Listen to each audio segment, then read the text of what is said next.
വിവാഹപ്രായമെത്തിയ മക്കൾക്ക് വേണ്ടി പ്രാർത്ഥിക്കുന്ന മാതാപിതാക്കൾ എൻ്റെ അടുക്കൽ വരുമ്പോൾ അവർക്ക് ഞാൻ ഈ ഉദാഹരണം പറഞ്ഞു കൊടുക്കാറുണ്ട്. ഞാൻ എൻ്റെ ദൈവത്തെ ഉപേക്ഷിക്കാനായിട്ട് തീരുമാനിച്ചിരിക്കുകയാണ്. അപ്പോഴാണ് അച്ഛൻ്റെ ഇന്നലത്തെ പ്രസംഗം ഈ പ്രാർത്ഥനയുമായിട്ട് ബന്ധപ്പെട്ട് കേട്ടത്. അച്ഛൻ പറഞ്ഞതിനോട് എനിക്ക് ഒരുപാട് വിയോജിപ്പുകളുണ്ട്. ഇപ്പോഴും ദൈവം ഞങ്ങളുടെ കാര്യത്തിലൊരു തീരുമാനമാക്കിയിട്ടില്ല. ചുരുക്കി പറഞ്ഞാൽ സ്വന്തം പെങ്ങളെ കല്യാണം കഴിക്കുക എന്നുള്ളൊരു ആഗ്രഹത്തോടുകൂടെ ദൈവത്തിൻ്റെ മുമ്പിൽ വലിയൊരു പ്രാർത്ഥനാ യജ്ഞവുമായിട്ട് മുന്നോട്ട് പോയ രണ്ടുപേര്. നിരന്തരമായി ഒരേ കാര്യത്തിന് വേണ്ടിയിട്ട് പ്രാർത്ഥിക്കുന്നവരുണ്ട് എങ്കിൽ ആ പ്രാർത്ഥന ദൈവത്തിൻ്റെ മുമ്പിലേക്ക്, ആൾക്കാരുടെ മുമ്പിലേക്കൊന്ന് ചൊരിഞ്ഞിട്ടൊന്ന് പരിശോധിക്കണം. പഴയ കാലത്ത് നിലനിന്നിരുന്ന സുന്ദരമായ ഒരു പ്രാർത്ഥനയുടെ സമ്പ്രദായം, അത് വേറെ ഒന്നുമല്ല. ഒരു പേപ്പർ എടുക്കുക, അതിൻ്റെ മുകളിൽ ഞാൻ സ്നേഹിക്കുന്ന എൻ്റെ അപ്പനും അമ്മയ്ക്കും അച്ഛാ എൻ്റെ വിവാഹമാണ്, മരണം. അപ്പം ഞാൻ ചോദിച്ചു എന്നാണ് ആ വിവാഹം? അപ്പം ഞാൻ തീരുമാനിച്ചിട്ടില്ല അച്ഛാ. പെൺകുട്ടി അവിടെ നിന്നാണ്. അത് ശരിയായിട്ടില്ല. കണ്ടോ നീ അവളെ? ഇല്ല അച്ഛാ, കണ്ടിട്ടില്ല. പെൺകുട്ടിയെ കണ്ടിട്ടില്ല, പെൺകുട്ടി എവിടത്തെ കാര്യത്തിയാണെന്ന് അറിയത്തില്ല, പെൺകുട്ടിയെപ്പറ്റി ഒരറിവില്ല, വിവാഹത്തിൻ്റെ ദിവസം തീരുമാനിച്ചിട്ടില്ല. എന്നിട്ട് എന്നെ അവൻ വിവാഹത്തിന് ക്ഷണിക്കാൻ. ഞാൻ അവനോട് ചോദിച്ചു, എടാ നീ എന്നെ കളിയാക്കണോ എന്ന് ചോദിച്ചു. ആ വിവാഹത്തിന് ഞാൻ പങ്കെടുക്കുമ്പോൾ ഞാൻ അനുഭവിച്ച ഒരു അനുഭവം, അല്ലെങ്കിൽ ഒരു ആധ്യാത്മിക അനുഭവം എന്ന് പറയുന്നത് അത് തികച്ചും വ്യത്യസ്തമായിരുന്നു. ക്രിസ്തുവിൽ എത്രയും സ്നേഹം നിറഞ്ഞവരെ, ഇന്ന് നമുക്ക് പ്രാർത്ഥനയെപ്പറ്റിയുള്ള ഒരു വ്യതിരിക്തമായൊരു ചിന്ത രീതിയിലൂടെ കടന്നു പോകാനായിട്ട് ഞാൻ നിങ്ങളെ സ്വാഗതം ചെയ്യാം. വചനത്തിൽ നമ്മൾ കേൾക്കുന്നുണ്ടല്ലോ, ചോദിക്കുവിൻ നിങ്ങൾക്ക് കിട്ടും, അന്വേഷിക്കുവിൻ നിങ്ങൾ കണ്ടെത്തും, മുട്ടുവിൻ നിങ്ങൾക്ക് തുറന്നു കിട്ടും. ഈ ഒരു വചനോപാകവുമായി ബന്ധപ്പെട്ട് ഒരു സ്ഥലത്ത് ഞാൻ വളരെ ഘോരം പ്രസംഗിച്ച് ഇറങ്ങി വരുമ്പോൾ ഒരു ചെറുപ്പക്കാരൻ, അവന് ഏകദേശം ഒരു 22-23 വയസ്സ് പ്രായം ഉണ്ടാകും. അവൻ എൻ്റെ അടുത്ത് വന്നിട്ട് പറഞ്ഞു, ഡാസ്റ്റാ എനിക്ക് അച്ഛനോടൊന്ന് സംസാരിക്കണമെന്ന് പറഞ്ഞു. അപ്പം ഞാൻ പറഞ്ഞു, ചേട്ടാ ഞാനിത്തിരി തിരക്കിലാണ്, ഞാൻ നിനക്ക് എൻ്റെ നമ്പർ തരാം, നിനക്ക് നീ ഇന്നേ തന്നെ എനിക്ക് പറ്റത്തില്ല, സ്വസ്ഥമായിട്ട് നീ ഏതെങ്കിലും സമയത്ത് തന്നെ ഒന്ന് വിളിച്ചാൽ മതി, നമുക്ക് സ്വസ്ഥമായിട്ട് സംസാരിക്കാമെന്ന് പറഞ്ഞു. പക്ഷേ അവൻ സന്തോഷത്തോടെ നമ്പർ വാങ്ങിച്ചിട്ട് പോയി. പിറ്റേ ദിവസം രാവിലെ തന്നെ അവൻ എന്നെ വിളിച്ചു. എന്നിട്ട് അവനെ തന്നെ പരിചയപ്പെടുത്തി. അവനോട് പറഞ്ഞു, അച്ഛാ ഞാൻ അച്ഛനെ കാണാമെന്നോട്ടെ എന്ന് പറഞ്ഞു. ഞാൻ പറഞ്ഞ് വന്നോളാം പറഞ്ഞു. അവൻ എൻ്റെ അടുത്ത് വന്നു. ഏകദേശം ഒരു 1.5 മണിക്കൂറോളം അവൻ എൻ്റെ അടുത്ത് സംസാരിച്ചു. അവൻ സംസാരിച്ചിട്ട് അവൻ്റെ സംസാരത്തിൻ്റെ ഒരു ശൈലിയും അവൻ്റെ സംസാരത്തിൻ്റെ ഒരു രീതിയും എന്ന് വെച്ചാൽ, ഞാൻ അച്ഛൻ ഉപേക്ഷിച്ചു, ഞാൻ എൻ്റെ ദൈവത്തെ ഉപേക്ഷിക്കാനായിട്ട് തീരുമാനിച്ചിരിക്കുകയാണ്. അപ്പോഴാണ് അച്ഛൻ്റെ ഇന്നലത്തെ പ്രസംഗം ഈ പ്രാർത്ഥനയുമായിട്ട് ബന്ധപ്പെട്ട് കേട്ടത്. അതുകൊണ്ട് ഉപേക്ഷിക്കാനുള്ള തീരുമാനത്തിന് മാറ്റമൊന്നുമില്ല. പക്ഷേ എങ്കിൽ അച്ഛനോട് എനിക്ക് കുറച്ച് ക്ലാരിഫിക്കേഷൻ, അച്ഛൻ പറഞ്ഞതിനോട് എനിക്ക് ഒരുപാട് വിയോജിപ്പുകളുണ്ട്. ഞാൻ പറഞ്ഞത് ഇങ്ങനെയാണ്, നിരന്തരമായിട്ട് പ്രാർത്ഥിക്കണം, തമ്പുരാനോട് പ്രാർത്ഥിച്ചാൽ നമുക്ക് കിട്ടാത്തതായിട്ടൊന്നുമില്ല, അങ്ങനെയുള്ള കുറച്ച് കാര്യങ്ങളുമായി ബന്ധപ്പെട്ടാണ് ഞാൻ സംസാരിച്ചത്.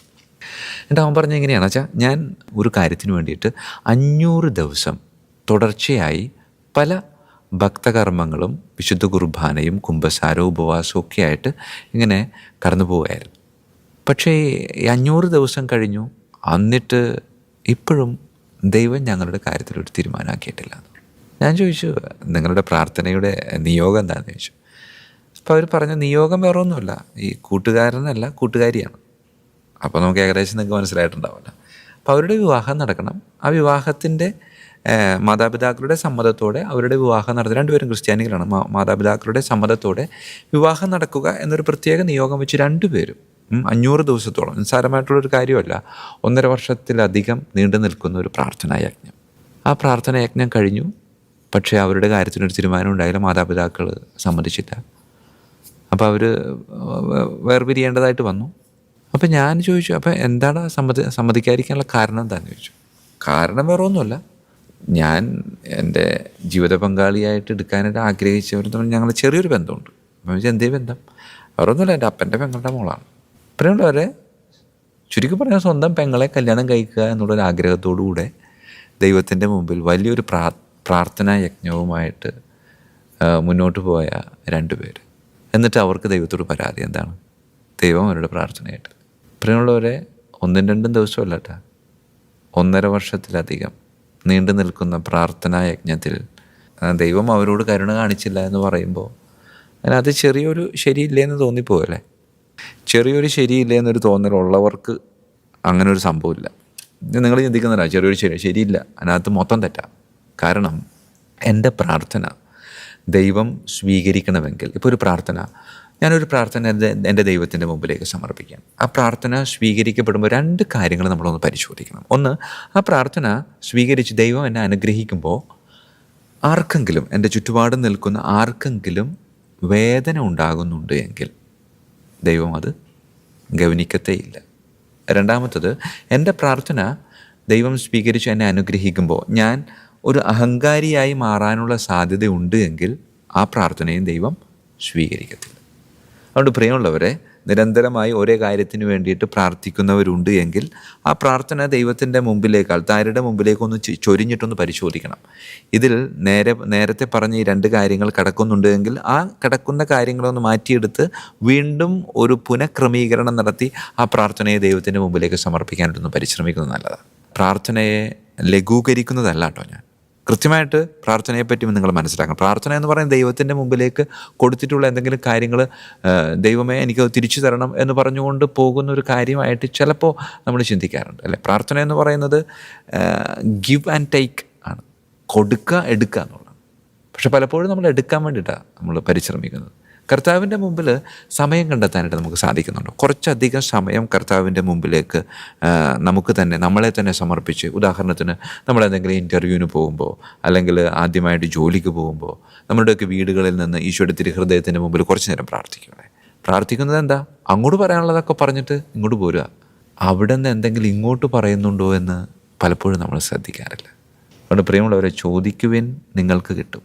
ചോദിക്കുന്നത് നിങ്ങൾക്ക് കിട്ടുമെന്ന് വചനത്തിൽ പറഞ്ഞിട്ടില്ല. അന്വേഷിക്കുവിൻ നിങ്ങൾ കണ്ടെത്തും, അന്വേഷിക്കുന്നത് കണ്ടെത്തും, അങ്ങനെ പറഞ്ഞിട്ടുണ്ട്. മുട്ടുവിൻ നിങ്ങൾക്ക് തുറക്കപ്പെടും, അല്ലെങ്കിൽ മുട്ടുവിൻ നിങ്ങൾക്ക് തുറന്നു കിട്ടും. ഞാൻ മുട്ടുന്ന വാതിൽ തന്നെ എൻ്റെ മുമ്പിൽ തുറന്ന് തരും എന്ന് പറഞ്ഞിട്ടില്ല. അന്വേഷിക്കുമ്പോൾ തമ്പുരാൻ അറിയാലോ ഇവൻ എന്താ അന്വേഷിക്കുന്നത്, എന്തിനാ അന്വേഷിക്കുന്നത്. അപ്പോൾ അന്വേഷിക്കുന്നത് തന്നെ തരണമെന്നില്ല. വേറൊരു കാര്യങ്ങൾ, ഒരുപാട് കാര്യങ്ങൾ ചിലപ്പോൾ നമുക്ക് തരും. നമ്മൾ അതൊന്നും ഗവനിക്കുന്നില്ല. കാരണം എന്താ? എനിക്ക് പിടിവാശിയാണ്. ഞാൻ മുട്ടുന്ന വാതിൽ തന്നെ എനിക്ക് തുറന്നു കിട്ടണമെന്ന്. വേറെ ഒരുപാട് വാതിലുകൾ അതിന് സമീപ പ്രദേശങ്ങളിൽ ദൈവം നമുക്കായി തുറക്കുന്നുണ്ടെങ്കിൽ നമ്മൾ അതിനെപ്പറ്റി ഗവനിക്കുന്നില്ലെന്നാണ്. അതുകൊണ്ട് പ്രിയമുള്ളവരെ, പ്രാർത്ഥനയുടെ ചിന്തയിലൂടെ നമ്മളിങ്ങനെ കടന്നു പോകുമ്പോൾ ഞാൻ നിങ്ങൾക്ക് പരിചയപ്പെടുത്താനായിട്ട് ആഗ്രഹിക്കുന്ന ഒരു കാര്യമുണ്ട്. ഒരു സ്പിരിച്വൽ ബൊക്കെ. കേട്ടിട്ടുണ്ടോ എന്ന് എനിക്കറിയത്തില്ല. ഞാൻ എൻ്റെ മൈനർ സെമിനാരിയിൽ പഠിച്ചുകൊണ്ടിരിക്കുമ്പോൾ അന്ന് എൻ്റെ റെക്ടറച്ചനായിരുന്ന സ്നേഹമുള്ള തട്ടകത്തച്ഛൻ്റെ മുറിയിൽ ചെറിയ ഒരു മനോഹരമായ ഒരു സ്പിരിച്വൽ ബൊക്കെ ഉണ്ടായിരുന്നു. സ്പിരിച്വൽ ബൊക്കെ ഗോതിരുത്ത് പള്ളിയിൽ നിന്ന് അച്ഛന് കിട്ടിയതാണ്. അച്ഛൻ്റെ ഓർഡിനേഷൻ്റെ സമയത്ത് 1977 അച്ഛൻ്റെ ഓർഡിനേഷൻ. അതെൻ്റെ മനസ്സിലിപ്പോഴുണ്ട്. ആ ഇടവകക്കാർ അന്ന് മിക്കവാറും അന്നത്തെ വികാരിയച്ഛൻ്റെ നേതൃത്വത്തിൽ കൊടുത്തതായിരിക്കാം. വികാരിയച്ഛൻ്റെ നേതൃത്വത്തിൽ കൊടുത്തൊരു കാര്യമുണ്ട്. ഇടവക ജനങ്ങൾ നവവൈദികന് നൽകുന്ന ആധ്യാത്മിക പൂച്ചെണ്ട് എന്ന തലക്കെട്ടോടെ അതിനകത്ത് കൊടുത്തിരുന്ന വെച്ചത്, എനിക്ക് തോന്നുന്നു 500 ദിവ്യബലി, 1000 ജപമാല, പിന്നെ കുറച്ച് നമ്പർ ഞാൻ ഓർക്കുന്നില്ല, കുറച്ചധികം നമ്പർ ഇട്ടിട്ട് സുഹൃത ജപങ്ങൾ എന്ന് പറഞ്ഞുകൊണ്ട്. പ്രിയമുള്ളവരെ, എനിക്ക് കൗതുകകരമായ ഒരു കാര്യമായിരുന്നു. പഴയ കാലത്ത് നിലനിന്നിരുന്ന സുന്ദരമായ ഒരു പ്രാർത്ഥനയുടെ സമ്പ്രദായം.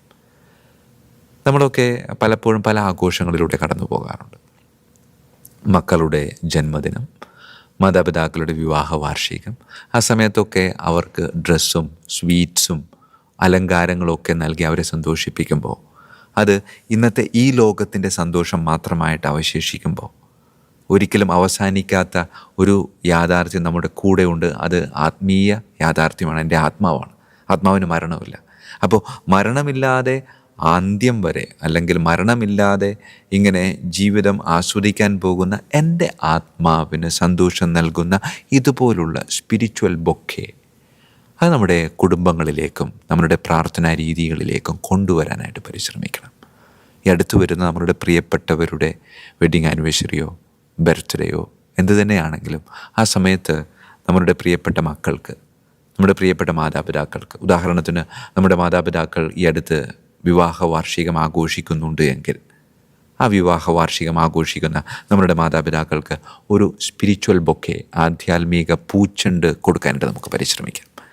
അത് വേറെ ഒന്നുമല്ല, ഒരു പേപ്പർ എടുക്കുക, അതിൻ്റെ മുകളിൽ എൻ്റെ അപ്പനും, ഞാൻ സ്നേഹിക്കുന്ന എൻ്റെ അപ്പനും അമ്മയ്ക്കും വിവാഹ വാർഷിക ദിനത്തിൻ്റെ എല്ലാവിധ ആശംസകളും നേരുന്നു.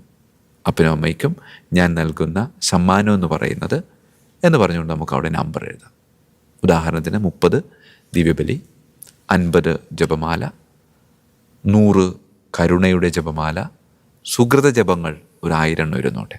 സുഹൃദജപങ്ങൾ എന്ന് പറയുമ്പോൾ വേറെ ഒന്നുമില്ല, എൻ്റെ അമ്മ, എൻ്റെ ആശ്രയമേ, അത് പരിശുദ്ധ അമ്മയുടെ മാധ്യസ്ഥിനെ യാചിച്ചുകൊണ്ടുള്ള ഒരു സുഹൃദജപമാണ്. ഈശോയുടെ തിരുഹൃദയത്തിൻ്റെ സുഹൃദജപങ്ങൾ ഒരുപാടുണ്ട്. ഈശോയുടെ തിരുഹൃദയമേ, എൻ്റെ ഹൃദയം അങ്ങയുടെ ഹൃദയത്തിന് അനുകൂലമാക്കണമേ. അങ്ങനെ ഒരുപാട് സുഹൃത ജപങ്ങൾ നമുക്ക് പല സ്ഥലങ്ങളിൽ നമുക്ക് കിട്ടും. എനിക്ക് തോന്നുന്നു നമ്മളുടെ വീടുകളിൽ നമ്മൾ ഉപയോഗിക്കുന്ന ഈ വണക്കമാസം ഉണ്ടല്ലോ, പരിശുദ്ധ അമ്മയുടെ, വിശുദ്ധ ഔസേപ്പിതാവിൻ്റെ, അതിനകത്ത് സൽക്രിയ, അതോടൊപ്പം തന്നെ അതിൻ്റെ കൂടെ ഒരു സുഹൃദജപം കൂടി ഉണ്ടാകും. ആ സുഹൃദജപങ്ങൾ ഒരുപാടുണ്ട് നമുക്ക്. അത് ഏതെങ്കിലുമൊക്കെ നമ്മൾ സ്വന്തമാക്കിയെടുത്ത് അതുകൂടെയൊക്കെ ചേർത്ത് സുന്ദരമായ ഒരു സ്പിരിച്വൽ ബൊക്കെ നമ്മളുടെ മാതാപിതാക്കൾക്ക്, നമ്മുടെ മക്കൾക്ക്, നമ്മുടെ പ്രിയപ്പെട്ടവർക്ക് കൊടുക്കാൻ സാധിച്ചാൽ, അത് വെറുതെ പേപ്പറിൽ എഴുതി കൊടുത്താൽ മാത്രം പോരാ, അത് നമ്മൾ പ്രാർത്ഥിക്കണം. 30 പ്രാവശ്യം ഞാനൊരു ദൈവാലയത്തിൽ പോയി ഞാൻ ആർക്കാണോ ഇത് കൊടുത്തിട്ടുള്ളത് അല്ലെങ്കിൽ കൊടുക്കാൻ പോകുന്നത് ആ വ്യക്തിക്ക് വേണ്ടിയിട്ട് പ്രാർത്ഥിച്ച് ഇത് കൊടുത്തു കഴിയുമ്പോൾ ആ വ്യക്തിക്കുണ്ടാകുന്ന ഒരു ആധ്യാത്മിക വളർച്ച അത് നിസ്സാരമല്ല പ്രിയപ്പെട്ടവരെ. അതുകൊണ്ട് അതിന് പ്രാധാന്യം കൊടുക്കണമെന്നാണ് ഞാൻ വ്യക്തിപരമായിട്ട് ആഗ്രഹിക്കുന്നത്. കുറച്ച് നാളുകൾക്ക് മുമ്പ് എനിക്ക് ഒരു രസകരമായ വിവാഹത്തിൻ്റെ ക്ഷണക്കത്ത് കിട്ടുകയുണ്ടായി. ക്ഷണക്കത്തെന്ന് പറയുന്നത് നേരിട്ട് അവനെന്നെ ക്ഷണിച്ചതാണ്. അച്ഛാ, എൻ്റെ വിവാഹമാണ്, വരണം. അപ്പം ഞാൻ ചോദിച്ചു, എന്നാടാ വിവാഹം? അപ്പം ഞാൻ തീരുമാനിച്ചിട്ടില്ല അച്ഛാ എന്ന് പറഞ്ഞു. ഞാൻ പറഞ്ഞ്, പെൺകുട്ടി എവിടെ നിന്നാണ്? അത് ശരിയായിട്ടില്ല. കണ്ടോ നീ അവളെ? ഇല്ല അച്ഛാ, കണ്ടിട്ടില്ല. പെൺകുട്ടിയെ കണ്ടിട്ടില്ല, പെൺകുട്ടി എവിടത്തുകാരത്തിയാണെന്ന് അറിയത്തില്ല, പെൺകുട്ടിയെപ്പറ്റി ഒരറിവില്ല, വിവാഹത്തിൻ്റെ ദിവസം തീരുമാനിച്ചിട്ടില്ല. എന്നിട്ട് എന്നെ അവൻ വിവാഹത്തിന് ക്ഷണിക്കുക. ഞാൻ അവനോട് ചോദിച്ചു, എടാ നീ എന്നെ കളിയാക്കാണോ എന്ന് ചോദിച്ചു. അപ്പോൾ അവൻ പറഞ്ഞൊരു മറുപടി ഉണ്ട്, ചാച്ചാ, ഞാനേ എൻ്റെ ജീവിതത്തിലേക്ക് കടന്നു വരാൻ പോകുന്ന ഒരു ജീവിത പങ്കാളി, എന്തായാലും ഒരു ജീവിത പങ്കാളി എൻ്റെ അടുത്തേക്ക് വരും, അതെനിക്കറിയാം. ദൈവം എനിക്ക് വേണ്ടിയിട്ടൊരു ജീവിത പങ്കാളിയെ ഒരുക്കിയിട്ടുണ്ട്. പക്ഷേ എനിക്ക് വേണ്ടി ദൈവം ഒരുക്കിയ ജീവിത പങ്കാളിയെ സ്വീകരിക്കാൻ ഞാൻ ഒരുങ്ങിയിട്ടില്ല അച്ഛൻ. അതുകൊണ്ട് ഞാൻ ഒരു ഒരുക്കത്തിൻ്റെ ഒരു പ്രക്രിയ ക്രമീകരിച്ചിട്ടുണ്ടായിരുന്നു. ഞാൻ വ്യക്തിപരമായിട്ട് ക്രമീകരിച്ചതാണ്. എന്നിട്ട് അവൻ പറഞ്ഞ ആ ഒരുക്കത്തിൻ്റെ ഒരു പ്രക്രിയ എങ്ങനെയായിരുന്നു വെച്ചാൽ, ഞാൻ 500 ദിവ്യബലി, 1000 ജപമാല, 2500 കരുണക്കൊന്ത്, ഇത് എൻ്റെ ജീവിതത്തിലേക്ക് ദൈവം കൊണ്ടുവരാൻ പോകുന്ന എൻ്റെ ജീവിത പങ്കാളിയെ സമർപ്പിച്ചുകൊണ്ടുള്ള ഒരു പ്രാർത്ഥനയായിട്ട് ഞാൻ ക്രമീകരിച്ചിരിക്കുകയായിരുന്നു. അത് ഇന്നലെയാണ് തീർന്നത്. അതുകൊണ്ടാണ് ഞാൻ അച്ഛനെ വിവാഹത്തിന് ക്ഷണിച്ചതെന്ന്. പ്രിയമുള്ളവരെ, ഞാൻ ഒരുപാട് തവണ ഈ സ്പിരിച്വൽ ബൊക്കയെ പറ്റിയൊക്കെ പറഞ്ഞിട്ടുണ്ടെങ്കിലും സ്പിരിച്വൽ ബൊക്കയുടെ ഒരു ആത്മീയ അനുഭവം നേരിട്ട് അനുഭവിച്ചൊരു ദിവസമായിരുന്നു. അധികം താമസിയാതെ തന്നെ, എനിക്കൊരു 2 മാസം കഴിഞ്ഞില്ല, ഇവനിത് പറഞ്ഞതിന് ശേഷം 2 മാസം കഴിഞ്ഞില്ല, അവനെന്നെ ശരിക്കും വിവാഹത്തിന് ക്ഷണിക്കായിരുന്നു. ആ വിവാഹത്തിൽ ഞാൻ പങ്കെടുക്കുമ്പോൾ ഞാൻ അനുഭവിച്ച ഒരു അനുഭവം, അല്ലെങ്കിൽ ഒരു ആധ്യാത്മിക അനുഭവം എന്ന് പറയുന്നത് അത് തികച്ചും വ്യത്യസ്തമായിരുന്നു. പ്രിയമുള്ളവരെ, നമ്മുടെയൊക്കെ ചുറ്റുപാടും ജീവിക്കുന്ന ചില വ്യക്തികൾ നമുക്ക് ചില കാര്യങ്ങൾ, പണ്ടെങ്ങോ നിലനിന്നിരുന്ന ചില കാര്യങ്ങളൊക്കെ അത് ജീവിതത്തിൽ അത്യാവശ്യമാണെന്ന് മനസ്സിലാക്കി അവർ വീണ്ടും കൊണ്ടുവരികയാണ്. വിവാഹപ്രായമെത്തിയ മക്കൾക്ക് വേണ്ടി പ്രാർത്ഥിക്കുന്ന മാതാപിതാക്കൾ എൻ്റെ അടുക്കൽ വരുമ്പോൾ അവർക്ക് ഞാൻ ഈ ഉദാഹരണം പറഞ്ഞു കൊടുക്കാറുണ്ട്. പ്രിയമുള്ളവരെ, പ്രാർത്ഥന എന്ന് പറയുന്നത് ദൈവത്തിൻ്റെ മുമ്പിൽ നിന്ന് അല്ലെങ്കിൽ ദൈവത്തിൻ്റെ പക്കൽ നിന്ന് എന്തെങ്കിലുമൊക്കെ പിടിച്ചു വാങ്ങലല്ല, മറിച്ച് ദൈവത്തോട് ഇങ്ങനെ ചേർന്ന് നിന്നുകൊണ്ട് ദൈവത്തിൻ്റെ പക്കൽ നിന്ന് സന്തോഷത്തോടെ, ദൈവത്തിൻ്റെ അനുവാദത്തോടെ, പിടിച്ചു വാങ്ങലല്ല, സന്തോഷത്തോടു കൂടെ പകർന്നു നൽകുന്ന സമ്മാനങ്ങളാണ് പ്രാർത്ഥനകൾ എന്ന് പറയുന്നത്. അതുകൊണ്ട് അങ്ങനെ ഒരു പ്രാർത്ഥനയുടെ അനുഭവത്തിലേക്ക് നമുക്ക് കടന്നു വരാൻ പറ്റത്തില്ലേ? ചോദിക്കുവിൻ, ചോദിക്കുന്നത് അത് തന്നെ വേണമെന്നല്ല, ചോദിക്കുവിൻ, ദൈവം നിങ്ങൾക്ക് തരുമെന്ന്. അന്വേഷിക്കുവിൻ, ദൈവം നിങ്ങൾക്ക് കണ്ടെത്തി തരും. മുട്ടുവിൻ, ദൈവം നിങ്ങൾക്ക് വാതിൽ തുറന്നു തരും. കർത്താവേ, പ്രാർത്ഥനയുടെ യഥാർത്ഥ പൊരുൾ മനസ്സിലാക്കി സ്നേഹത്തോടെ നിന്നോട് ചേർന്ന് നിന്ന് നിന്നോട് ഒരുപാടിങ്ങനെ സംസാരിച്ച് മുന്നോട്ട് പോകാനുള്ളൊരു കൃപ എനിക്ക് നൽകണമെന്ന് നമുക്ക് പ്രാർത്ഥിക്കാം. ദൈവം നമ്മളെ സമൃദ്ധമായിട്ട് അനുഗ്രഹിക്കട്ടെ. ഈശോ മിശിഹായ്ക്കും സ്തുതിയായിരിക്കട്ടെ.